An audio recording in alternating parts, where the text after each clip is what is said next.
Bacaan liturgi 13 Juli 2021, Hari Biasa, Pekan Biasa 15.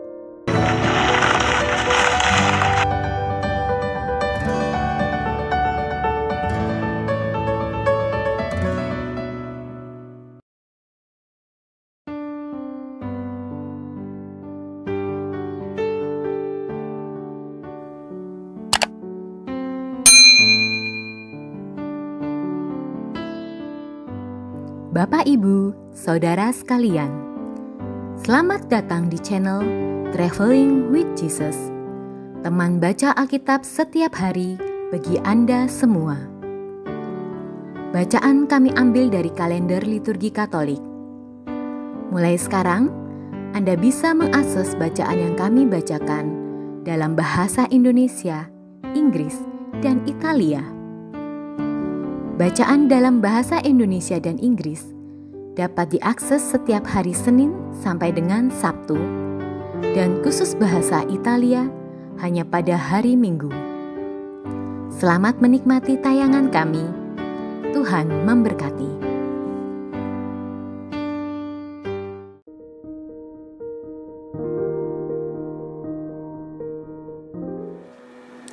Kaisar Jerman Heinrich pertama, Heinrich der Zanker, yang artinya Heinrich Sang Jagoan, adalah seorang yang suka bertarung dan tiada henti-hentinya berperang. Seluruh waktunya tersita di medan pertempuran, dan tiada waktu baginya untuk mendidik putranya. Karena itu, ia menyerahkan pendidikan putranya yang juga bernama Heinrich kepada para biarawan. Suatu malam, Pangeran Heinrich mendapatkan suatu penglihatan yang aneh. Saint Wolfgang, gurunya terkasih semasa ia kanak-kanak, menampakkan diri kepadanya. Wolfgang menunjukkan pada kata-kata sesudah 6 yang tertulis di dinding. Tetapi, apakah itu artinya? Apakah mungkin Heinrich akan meninggal dunia dalam waktu 6 hari?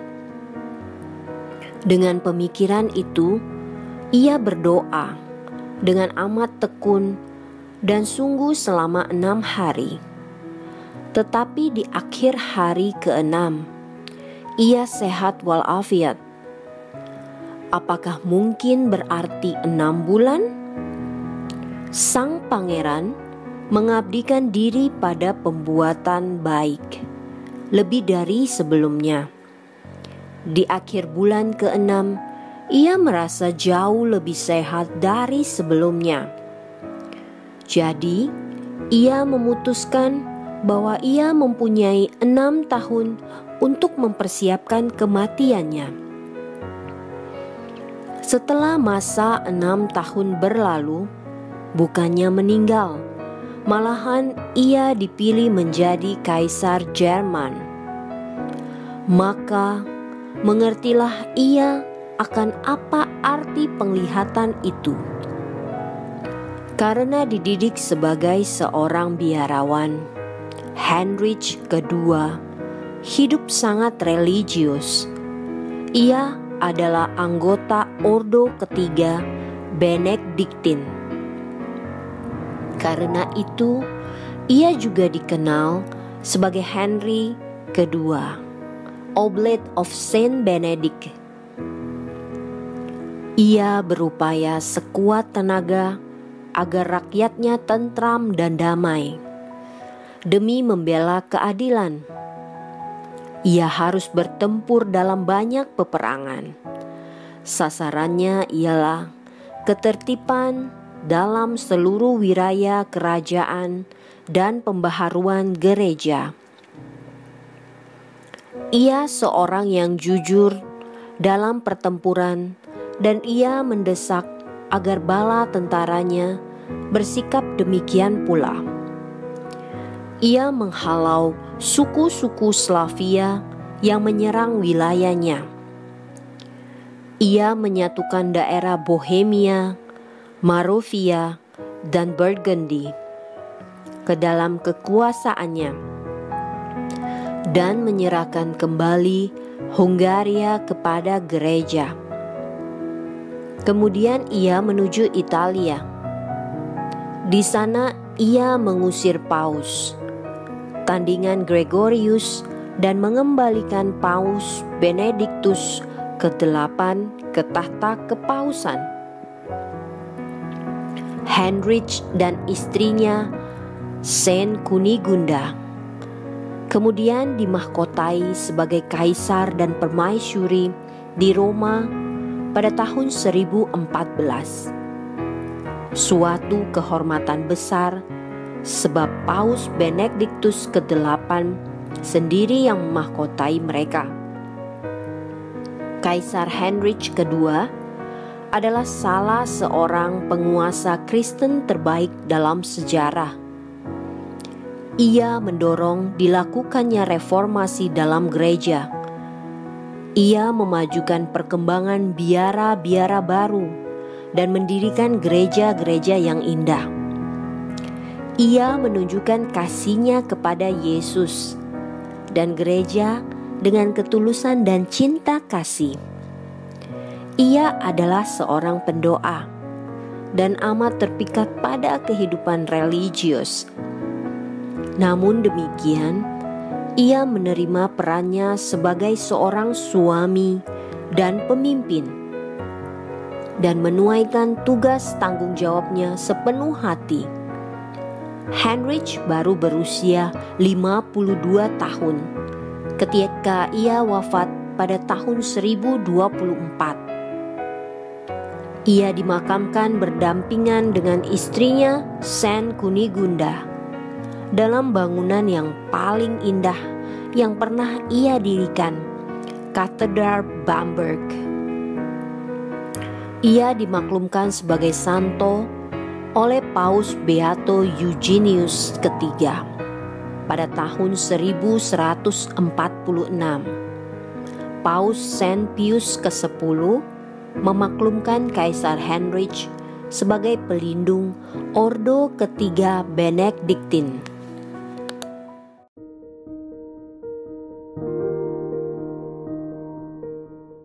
Demi nama Bapa dan Putra dan Roh Kudus. Amin. Datanglah ya Roh Kudus, datanglah dengan kekuatan hati Santa Perawan Maria yang tidak bernoda mempelaimu yang terkasih. Datanglah, bimbinglah kami, hiburlah kami. Katakan pada kami apa yang harus kami lakukan, dan bantulah kami memahami kehendak Tuhan dalam hidup kami melalui firman-firman yang kami dengar hari ini. Amin.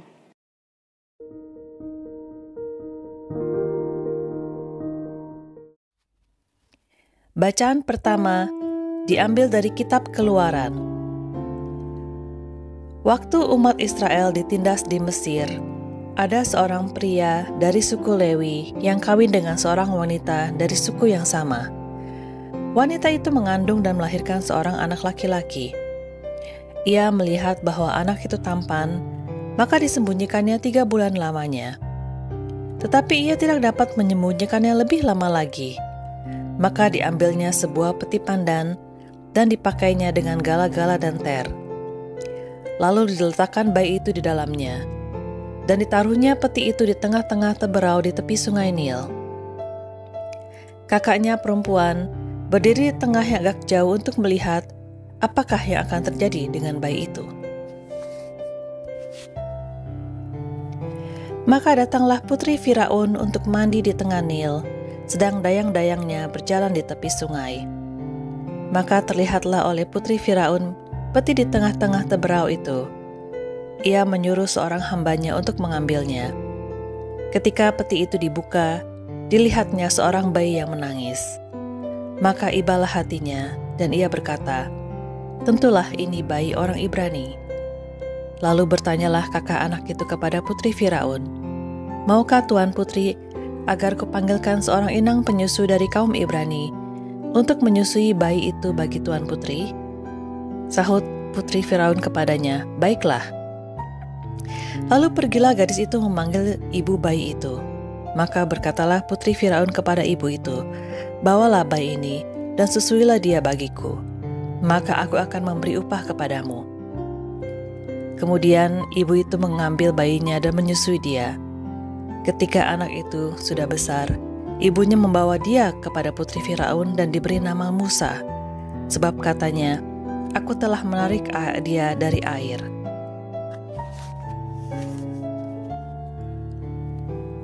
Pada suatu hari, ketika Musa telah dewasa, ia keluar mendapatkan saudara-saudaranya untuk melihat kerja paksa mereka. Lalu dilihatnya seorang Mesir memukul seorang Ibrani, seorang dari saudara-saudaranya itu. Ia menoleh ke sana ke sini, dan ketika dilihatnya tidak ada orang, dibunuhnya orang Mesir itu, dan disembunyikannya mayatnya dalam pasir. Keesokan harinya Musa keluar lagi, dan didapatinya 2 orang Ibrani tengah berkelahi. Ia bertanya kepada mereka "Mengapa kau pukul temanmu itu?" Jawab orang itu, "Siapakah yang mengangkat engkau menjadi pemimpin dan hakim atas kami? Apakah engkau bermaksud membunuh aku, sama seperti engkau telah membunuh orang Mesir itu?" Musa menjadi takut, sebab pikirnya, tentulah peristiwa itu telah ketahuan. Ketika Firaun mendengar tentang peristiwa itu, ia berikrar membunuh Musa, tetapi Musa melarikan diri dari hadapan Firaun dan tiba di tanah Midian. Demikianlah sabda Tuhan. Syukur kepada Allah.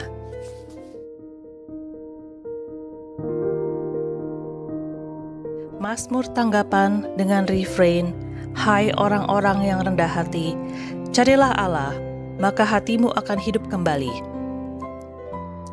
Aku tenggelam ke rawa yang dalam, tidak ada tempat bertumpu. Aku telah terperosok ke air yang dalam, gelombang pasang menghanyutkan daku. Hai orang-orang yang rendah hati, carilah Allah, maka hatimu akan hidup kembali. Tetapi aku berdoa kepadamu ya Tuhan. Aku mohon pada waktu Engkau berkenan ya Tuhan. Demi kasih setiamu yang besar, jawablah aku dengan pertolonganmu yang setia. Tetapi aku ini tertindas dan kesakitan. Keselamatan daripadamu ya Allah, kiranya melindungi aku. Aku akan memuji-muji nama Allah dengan nyanyian, mengagungkan Dia dengan lagu syukur. Hai orang-orang yang rendah hati, carilah Allah, maka hatimu akan hidup kembali. Lihatlah hai orang-orang yang rendah hati dan bersukacitalah. Biarlah hatimu hidup kembali, hai orang yang mencari Allah. Sebab Tuhan mendengarkan orang-orang miskin dan tidak memandang hina orang-orangnya yang ada dalam tahanan. Hai orang-orang yang rendah hati, carilah Allah, maka hatimu akan hidup kembali.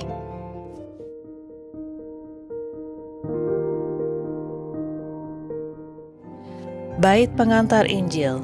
Haleluya, haleluya. Hari ini janganlah bertegar hati, tetapi dengarkanlah sabda Tuhan. Haleluya, haleluya.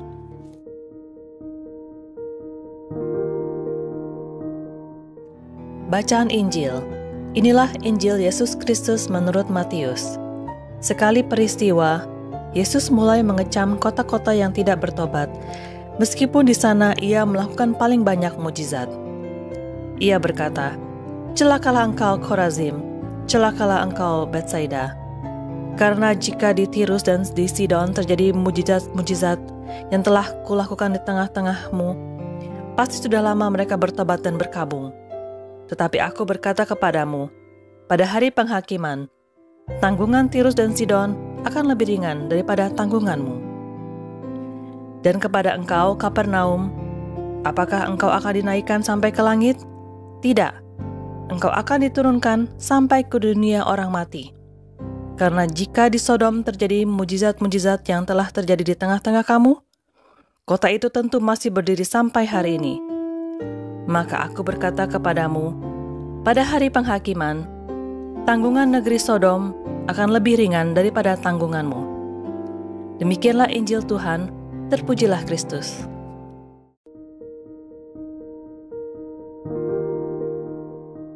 Doa Sili untuk dunia. Allah Bapa, kami percaya akan janji Bunda Maria dalam penampakan di Fatima, bahwa pada akhirnya dosa-dosa dunia yang telah menghina Engkau akan lenyap. Hati kudus Yesus Putramu, serta hati tak bernoda Bunda Maria akan memenangkan dunia, membebaskan kami dari usaha untuk melumpuhkan kebenaran Tuhan dalam hati manusia, dan membebaskan kami dari hilangnya kesadaran kami akan perbedaan antara kebaikan dan kejahatan. Membebaskan kami dari perang nuklir, dari penghancuran diri yang tak ternilai, dari segala jenis perang, dan dari wabah penyakit. Maka utuslah para malaikat agung-Mu untuk menolong kami. Amin. Semoga melalui pengorbanan Yesus di kayu salib dan doa-doa Bunda Maria, kita semua dibebaskan dari kutukan, dipenuhi dengan sukacita, cinta, dan memperoleh berkat Abraham yang Tuhan berkati dalam segala hal, peninggian, kesehatan, kemampuan untuk bertahan dalam penderitaan dan tetap berbuah, kesejahteraan, kemenangan, rendah hati, dan perkenanan Tuhan. Amin. Saudara-saudari, para sahabat Weary Traveling with Jesus, marilah kita memohon berkat Tuhan untuk kita semua. Tuhan sertamu dan sertamu juga. Semoga saudara-saudari, sanak keluargamu, usaha-usaha, pekerjaan-pekerjaan, kesehatan dan imanmu senantiasa dilindungi dan diberkati oleh Allah yang Maha Kuasa, Bapa, Putra, dan Roh Kudus. Semoga Tuhan selalu menyertai kita. Syukur kepada Allah. Amin. Demikian bacaan hari ini. Terima kasih sudah menonton. Jangan lupa subscribe, like kami di Facebook, dan follow kami di Instagram. Weary Traveling with Jesus. Sampai jumpa lagi di video selanjutnya.